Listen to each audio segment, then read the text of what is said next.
You're still watching the Pulse on the Joy News channel on Multi TV. That montage you saw just a few seconds ago is just a trip down memory lane. Exactly 3 years ago today, what happened when the whole country was on knife edge waiting for the declaration of the Supreme Court on that 8-month-long election petition. It was a tense period. Well, 3 years down the line, a lot of key questions have been asked about the reforms that were promised at the time, which of them have now translated into what we saw last week by the EC announcing that set of reforms that will go into this year's elections. We will discuss that in some more detail later on here on the show. But there's been another major setback for this year's presidential and parliamentary elections. And as the 2012 independent candidates, Jacob Osei-Abua sues the EC over the credibility of the biometric voters register. He says the EC's decision not to use fingerprint identification to verify voters on election day means that dead people can participate in the electoral process without being charged. Well, he joins us online for more on this particular story. Thank you, Mr. Osei-Abua, for joining us here on the show. Well, we will speak to Mr. Jacob Osei-Abua in just a moment to try and understand what has informed the suit he's filed today at the court. You will recall that a number of issues came up last week when the set of reforms was rolled out by the Electoral Commission as regards what will go into the verification on election day, whether manual verification will be the key means for this year's elections. We will explore that in detail and also get some responses from the man who sent this document to court. It's quite a detailed suit, if you ask me, some 8 pages, which contains details of why, in his view, he feels that some things need to change. In fact, he's saying that if the verification device, as was used in 2012, is not adopted and made a key component in this year's elections, it could mean that the main essence for which it was bought even in the first place is flawed. A lot of people who may not get fingerprints verified will be able to vote on election day, and that could spell doom for this year's polls. This is bearing in mind what we saw in the aftermath of the 2012 elections. A petition was sent because some key issues were raised about overvoting. Also, the issue of those who were manually and biometrically verified on election day. We'll look at those details and get to understand whether or not this suit will in any way affect the elections for this year in any way. Per what we are understanding, it could be a setback, but we can only speak to those who filed this document in court to get to understand what is informing this decision today at the Supreme Court. We'll learn that this suit was filed at the Supreme Court on sometime last week. We'll get to some details on that in just a moment. We'll be joined by Mr. Jacob Osei-Abua via Skype right about now. He's joining us for a quick conversation on this issue to get to understand what really is accounting for this suit is filed at the Supreme Court.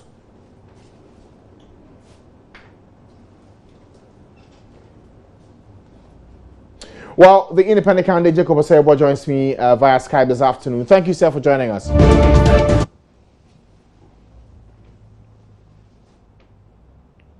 Mr. Osei-Abua, good afternoon. Thanks for joining us today. Yes, thank you. Right. For having me.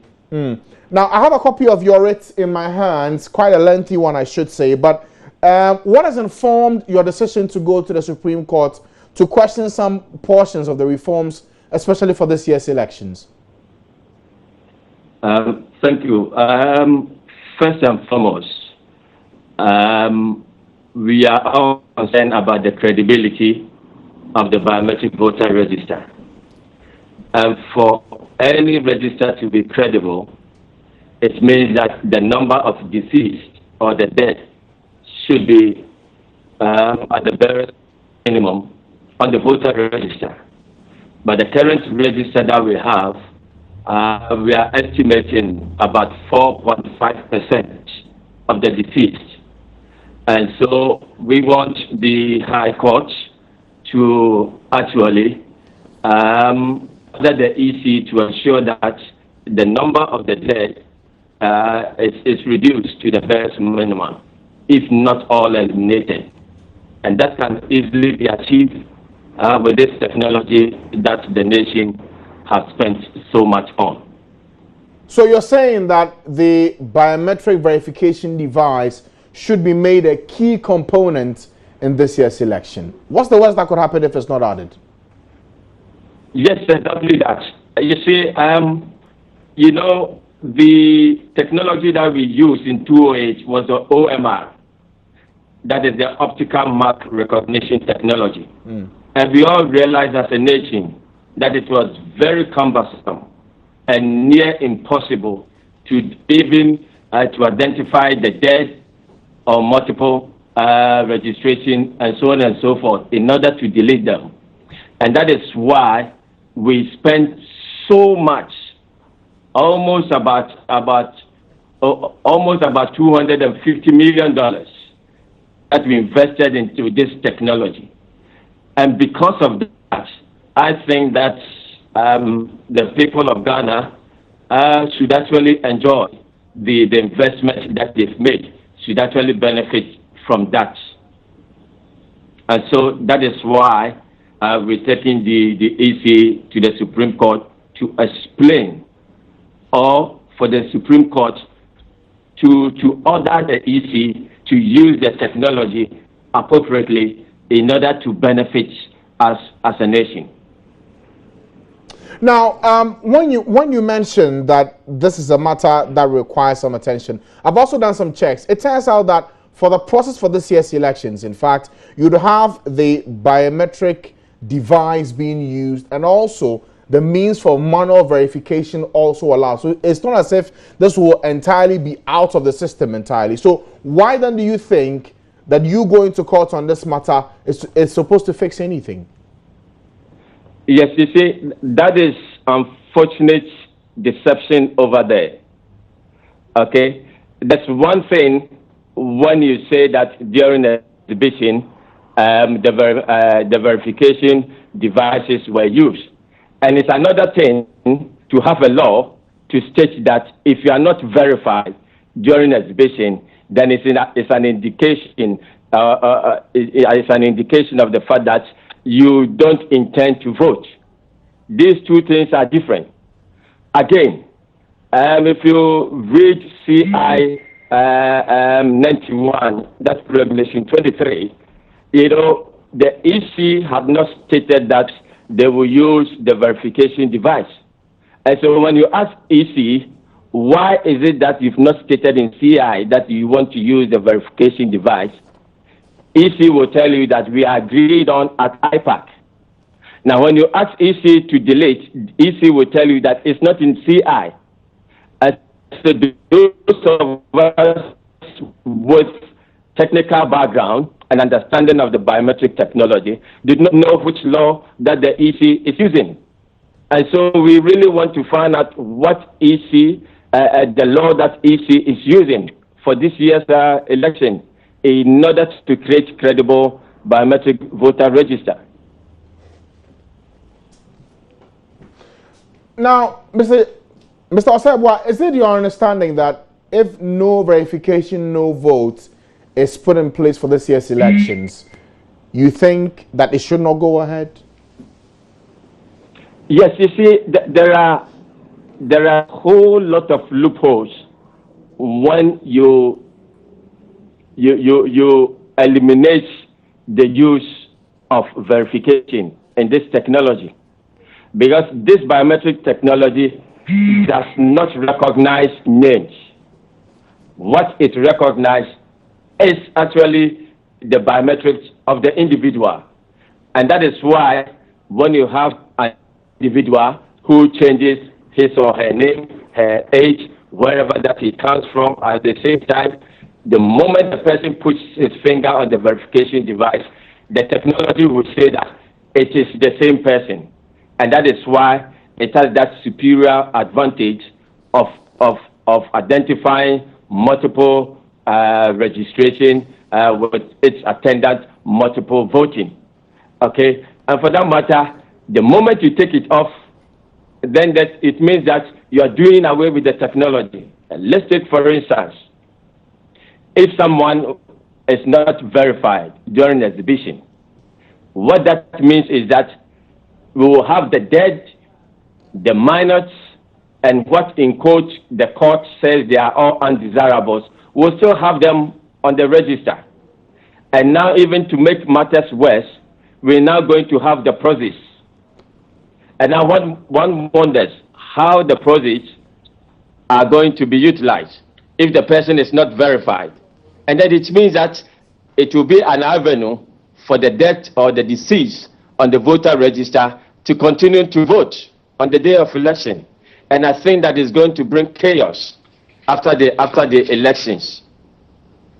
Now you're asking the EC to initiate steps to amend the CI 91 as suggested in paragraph 13 above, and to do so within a reasonable time before December 7. If that does not happen, then what, Mr. Yeboah? No, that is something for the court to decide together with EC. At the end of the day, what you've stated in it is that any technology, if it's wrongly used, rather bring chaos than benefiting the end users or the society. Okay, it's the same thing that we are cautioning the whole nation. And mind you, I started cautioning the whole nation right from March 2015, that if the nation does not put steps in place to ensure that we have credible voter register, we're going to find ourselves in this situation. And that is exactly what is actually happening. And it's very difficult so far as our analysis is concerned for any security to say that they'll be able to contain, even for just 200 flashpoints. And so we need to ensure that we have a trusted biometric voter register such that at the end of the day, everybody will understand that this election is indeed free and fair. And so it's up to the court. That is why we are asking the court to force the EC, because with this technology, it's quite easier for us to be able to implement it. After all, in our letter to the EC, we recommended that. And thanks be to God, the EC used the verification device during exhibition. Mm-hmm. Good. But then there's no law to say that if you do not go to be verified during the exhibition, it means that you cannot vote. We need to do that so that it can complement the no verification, no votes that is being abrogated with CI 94 pending in Parliament now. That's fine. But Mr. Yeboah, you're also asking for the EC to incorporate any intended electoral reform process to be backed by CI, especially the electronic transmission of polling results. Why has that become important for you? Yes, you see, we are not in a banana country. We are law-abiding people as Ghanaians. And just as I've defined democracy as war of ideas fought with the weapons of rule of law. And for that matter, any idea that you have, you are supposed to ensure that you have a rule of law or the law backing it. And so EC cannot out of the blue say that, hey, this is what I want to do. And all of us would sit down knowing that it can create chaos in the future. No. And for that matter, indeed true. I actually recommended this electronic transmission of the results? Transmission by a paper that I presented to the EC and then the eminent panelists. But then it ought to be backed by law. If there's no law backing it, it's just a waste of our money. I can remember on another show on Metro TV, Good Evening, when Paul Ademoche asked the EC chair that are we going to depend on this electronic transmission? Her answer was that no, but then we'll still use the paper trail. It's the paper trail that is going to determine the final results. Now, if you have a law backing the fact that we can use the electronic transmission and that can determine the final results, just as the Nigerians did, then it means that you are making use of that investment. So why should we spend the taxpayers' money so much that at the end of the day we cannot benefit out of it? That is where we are coming from. And so we are asking the court to order EC such that anything that the EC might want to do, EC must ensure that it has the backing of a CI supporting all the ideas or all the reforms that EC is just trying to embark on. Mind you, we all know as a nation what all of us went through during this Supreme Court election litigation. And so we just want to avoid that and ensure that at least this election is indeed free and fair.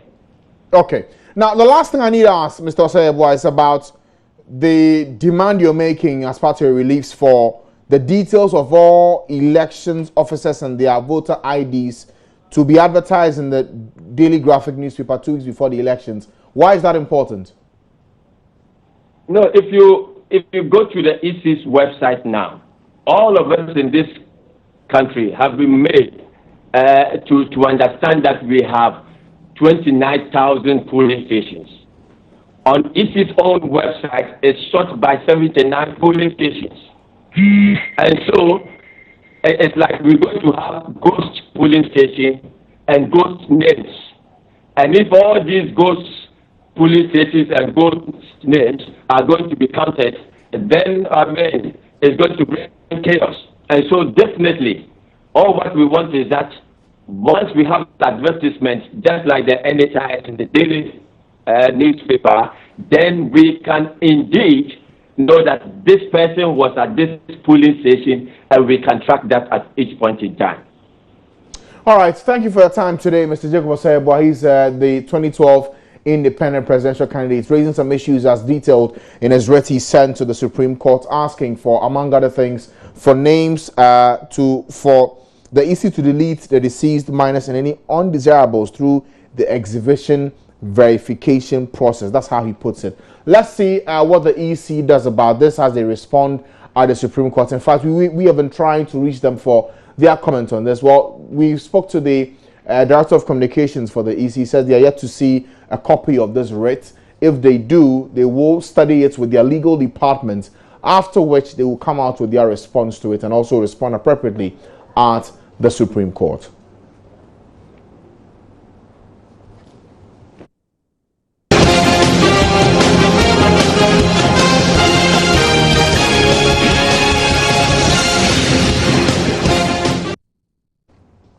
We're still live on your election headquarters. Now, the 15th West African Peace Building Institute opened in Accra today with a call on participants to be sensitive to conflict issues as Ghana gears up for the 2016 elections. A 4-week training program to equip peace-building practitioners with expertise in issues relating to violent extremism, religious fundamentalism, and gender-based violence has opened at the Kofi Annan International Peacekeeping Training Center in Accra. Well, they've been urged to address conflicts on the African continent, and the executive director for WANEP, Chukwuemeka Eze, says the training program, which has been ongoing since 2002, is in support of ECOWAS's objectives of addressing security challenges in the African continent. Looking at contemporary issues in peace and security and how we can address that. We are looking at issues relating to violent extremism and fundamentalism, religious fundamentalism. We are looking at gender-based violence. We are looking at political instability and electoral disputes. We are looking at community disputes, including land, chieftaincy, and so on and so forth. So the courses are designed to reflect current peace and security challenges in the continent and in the region. And one of the criteria for being a faculty member of WAPI is that you must also have practice experience, in which case we are actually developing capacity of citizens based on the peculiarities of Africa to be able to respond to some of these security challenges. It is a reflection of the challenges that we have witnessed over the years in Africa. Africa has had turbulent years, whether at the level of peace and security or at the level of development. And some of these challenges have continued to retard even the few development gains that we have made. So if we must make giant steps in terms of development, then we need to address issues of peace and security. If you look at the Millennium Development Goals, for example, it did not have peace and security as a core mandate. But today, the Sustainable Development Goals, the SDGs, now have it as Goal 16. So we cannot shy away from these kind of strategies. Otherwise, we will continue to witness a situation where foreigners will continue to address African challenges, and that cannot be sustained. In relation to the upcoming elections, is there anything specifically the Institute will be looking at to address? Political governance and electoral disputes is one of the things that we are looking at. And we have invited also election management bodies, including Ghana, to participate in the training. And we are going to look at a case study specifically on the Ghana election. So we are hoping that at the end of the day, the participants will apply these tools and be able to support the ECOWAS and African Union member states.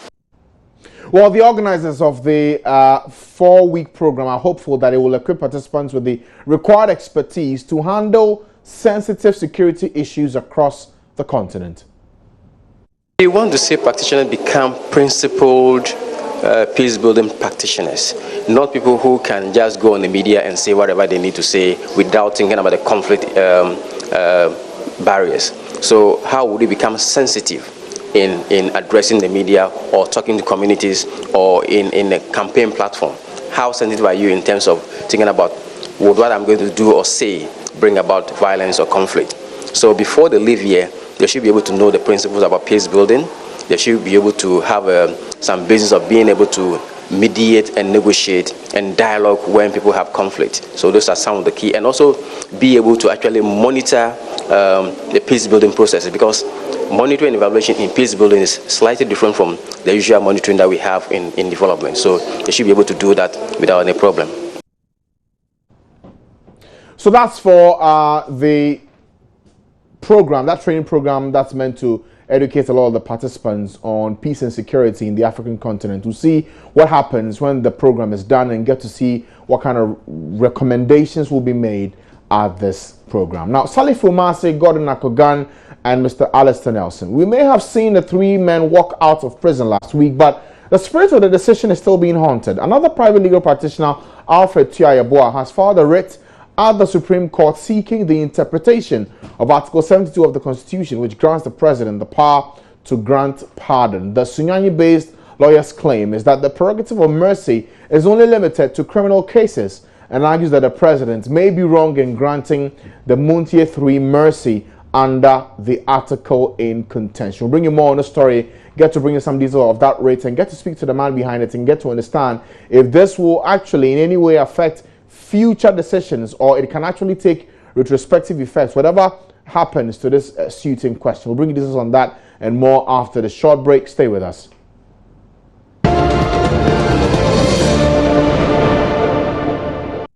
You're welcome back to the Pulse on the Joy News channel on Multi TV. Now, 3 months after the commissioning of the Cape Coast Stadium by President John Mahama, the pavement tiles encircling the perimeter of the stadium are in a sorry state. Sections of the stadium are in a sorry state, and sections of the pavement have cracked.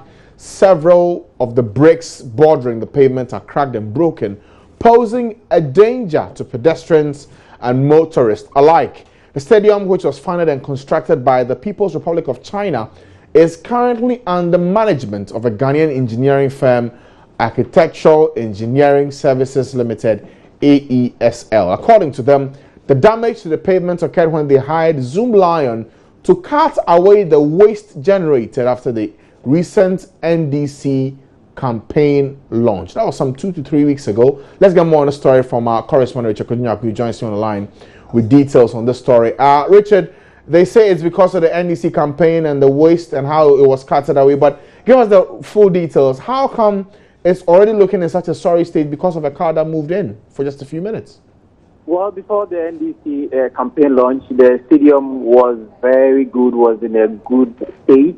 And after the campaign launch, Zoom Lion was hired to clean the place after the mess that was created after the campaign was launched. You know, a lot of people took to the stadium. There were other buying and selling, petty trading and all of those things. So there were a lot of waste that were generated. And so Zoom Lion was tasked to do that job. And in the process of doing that job, All of these things started cracking the pavement. There are cracks in them. Some of the pavement blocks have been removed. There are a lot of things. It is really in a sorry state. This is outside the stadium and not within the stadium. So what we talk about now is outside the stadium. Anyone who goes to the stadium right now will see these pavement blocks that have been broken. Others have also been removed and other things. I inquired from some of the workers there, and they said that the management of Zoom Lion has been contacted, and they have not at the moment, because it's been about 2 weeks since the NDC had its campaign, and thereafter this thing has been there, and people have been passing a lot of comments, and it's not really nice. I tried contacting the National Sports Council in the Central Region, and I was told that, well, the stadium is not under their direction or under their management. It is with the AESL and the Chinese company, and I'm told that the Chinese company is managing this thing for a year. And so, Francis, this is what the stadium has become. The outside of the stadium has become as of now. And Richard, has anyone claimed responsibility for this damage? Because Master Zoom Lion is coming with your vehicle. You would imagine that someone would say, look, guys, we know what's wrong with this. We'll fix it. Nothing at all like that? Well, it's been left to be in this state for almost 2 weeks. According to them, they said that they've contacted Zoom Lion, and they are heaping the blame on Zoom Lion they contacted. But Zoom Lion has, as of now, not come to the site to do anything about it. And when the Chinese, according to some interaction I had from within the Chinese management, they say that, well, it is not their fault that this should come. And so they are waiting for Zoom Lion to come and clear this mess. Otherwise, this thing will continue to be there. I've just seen the pictures of how bad it looks, Kojo, but have there been any cases of injuries or casualties as a result of these broken pavement tiles? Well, as of now, there are no injuries that have been recorded, but if there is an event, I can assure you that there will be injuries, because some of the edges of these broken pavement blocks are very sharp, and it can injure anyone as of now. So if there is an event, for now, no casualty has been recorded, but if there should be an event and the state is as it is now, we are sure that some injuries will be recorded. Linked closely to this, Kojo, is the subplot we're learning of supporters of Cape Coast Ebusia Dwarfs blaming this state of the stadium, the outer perimeter, for their abysmal performance in the league. Where's the connection? Well, the connection with the Ebusia Dwarfs, the supporters issue, is that after the Oga Traditional Council after they lifted the ban on banning noise making and funerals prematurely, as they call it, because they lifted the ban on the 13th of this month, and the ban was supposed to have been lifted on the 18th. According to them, this has angered the gods. From after the campaign launch of the NDC, the supporters claim that none of the matches they played has earned them even a point. They play home matches and they lose. They go away matches, they lose. But before this ban issue, they were winning. They were on winning ways. They were winning at home. Even away matches, they were winning. So they do not understand why all of a sudden this calamity should befall them. And so they are asking the Oga Traditional Council whether they have offended the gods by lifting this ban prematurely. So they're asking the Traditional Council whether or not they've, for want of a better expression, done something against the gods.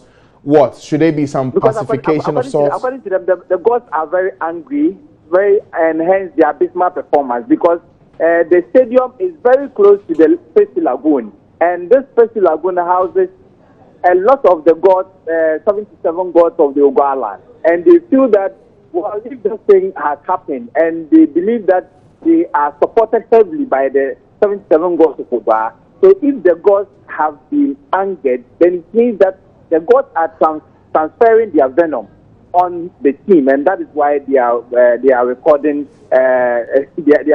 abysmal performance. So they are saying that until something is done, they are sure that this piece of losses will continue, and it is not good for the club. Otherwise, the club will go on relegation. Abonti Ebusia drafts there and the supporters raising their concerns. But Richard, how many games have they lost already? Well, for now, they have lost 2 matches, one home match and one away match, and they feel that the football players are doing their best. But try as they do not record wins, or they do not even break even in the form of a draw. And so if they look forward to where they are lying now on the league table, and they see that it's not encouraging, because a lot of the Cape Coast people were throwing their support and their weight behind them when they were winning heavily, even both at home and even away matches. But now people are getting disillusioned, they are getting dejected, what has befallen them. And so they are attributing these things to the ban that was lifted prematurely, hence the anger of the gods on the team. I'm just curious, Kojo, is the management of Ebusia Dwarfs buying into the narrative of the supporters on this? Well, yesterday the supporters were very serious after they lost another match, and we do not, as of now, we do not know what the management has done about it, but it's been the talk of the town. They've been discussing, they've been calling into radio stations, and at the stadium and at the Cape Coast, they have Garden 1, Garden 2, and these are the things that they are talking about passionately, as if a scientific study has been conducted into their claim. All right, thank you, Richard, for those details from Cape Coast. Clearly a very interesting story. Hydra headed first. The conditions at the Cape Coast Stadium, already the pavement, the block pavement tiles are broken, cracked, already looking like a very terrible situation. And then the supporters of Abontia Cape Coast Ebusia Dwarfs are saying that this campaign launch that was done even before the ban on noise making in that side of the country had been lifted prematurely has affected their winning streak. In fact, they've lost 2 matches on the trot, and they are blaming it squarely on the NDC and the campaign launch done at the Cape Coast Stadium. Make of it what you will, but we'll try and get you some other details on Draft's performance in the past 2 games. Do we just pin it down to the gods being angry with the people of Cape Coast and the Ogua Traditional Council, or is down to their own lack of preparations and looking for options in blaming for the poor run of performances? Still staying with the traditional side of things, the traditional authorities at the Bechile in the Ponkatamanso district of the Greater Accra region are threatening bloodshed over the sale of about 2,000 acres of land to Sino Africa Development Company Limited. The chiefs say that attempts to resolve the issue amicably with the company, which is a subsidiary of the Justmore Group of companies, have yielded no results. Here's a report by Kwame Yanka. The land in question is currently walled and gated, preventing some residents whose buildings are at various stages of completion from accessing their properties. According to the chiefs and people of Bechile, 2 residents have lost their lives in the last 4 years at the hands of land guards protecting these acres of land. They are therefore threatening to take their security into their own hands to prevent further deaths. The chiefs are accusing one Alhaji Idrisu Mansoro, who is not part of the Traditional Council, of illegally selling the land to Sino Africa. Bechile Manche Nita Kojo I is calling for immediate intervention from the relevant security agencies to avert chaos. He warns failure to do so would result in unnecessary bloodshed. Recently, there was a gunshot at Zenu. Immediately, the government came there to rectify the situation. We have done this very thing peacefully here, but the government has refused coming to our aid. They want that thing that happened at Zenu to happen in Bechile before they will come. And now we are going to mark them in the bush because we can't sleep due to whatever is going on there. And that is the plan B that we are taking. Really, I could tell you one thing, that when this very thing started, we went to KKD. Chief Executive went there. He testified that if not because of the presence of police over there, he could have been lynched by these very langars. We have complained to the police, but they can't control the situation over there. They go there and nothing is done. They were there almost four years ago. And most importantly, as I'm speaking, people may say that you mentioned langard. Are you not the same people that brought langars there? We are saying no to it. Bechile Manklalo Nita Kojo shares how land guards have been terrorizing them. As I said, no one's going to Sebi. I want to what as I said, no, Langa the phone one friend ye. One point one friend you were nipa sebi. One friend ye. Na say what promote langa the fool. Na so be fear chiaba say me to asase or langa the fool. Those who have been buying lands from land guards should be careful. The security agencies are there. They should quickly intervene. This is an election year. If the government fails, we will not vote. If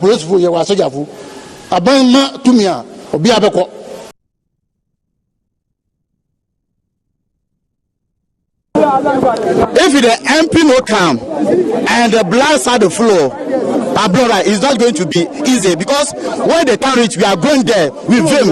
Other Langado, whatever we are going to meet for them, we are going to fight them. We are not old men, we are young boys. We can fight them, but because of the respect of our leaders, that's why we are able to hold ourselves. On him also see on fast as Mr. Japan Jim Lion. Sanity, the one what of our yes, Mr. Japan on to one. You might be 1 week, so I'm quite you have a call. You have a call. You have a call.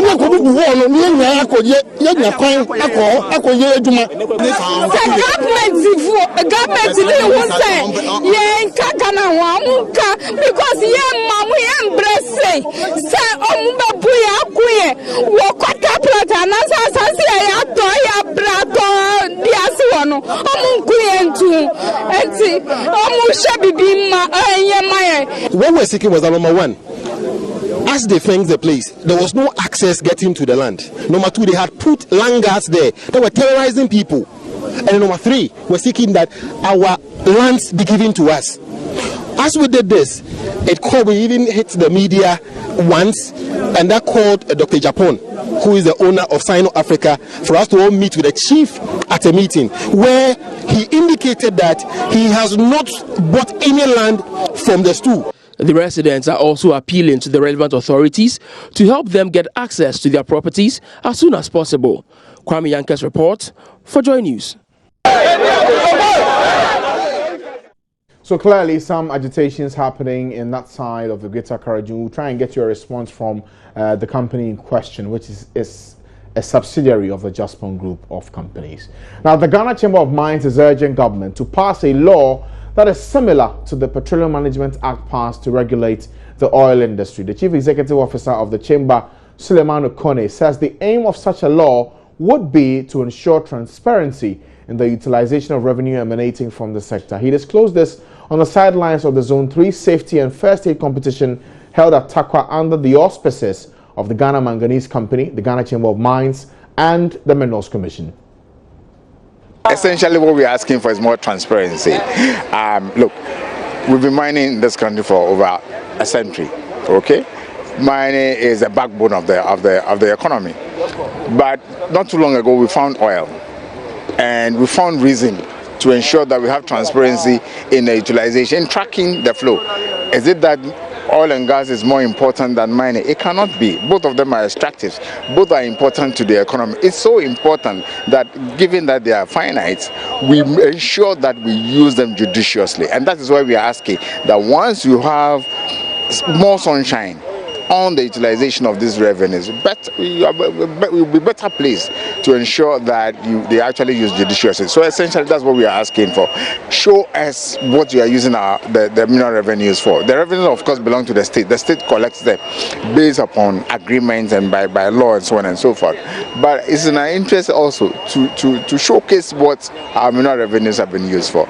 Otherwise, the refrain would be, but we don't see what we get out of the mining industry. Don't we say that all the time? Comparing Obuasi with Johannesburg and so on and so forth.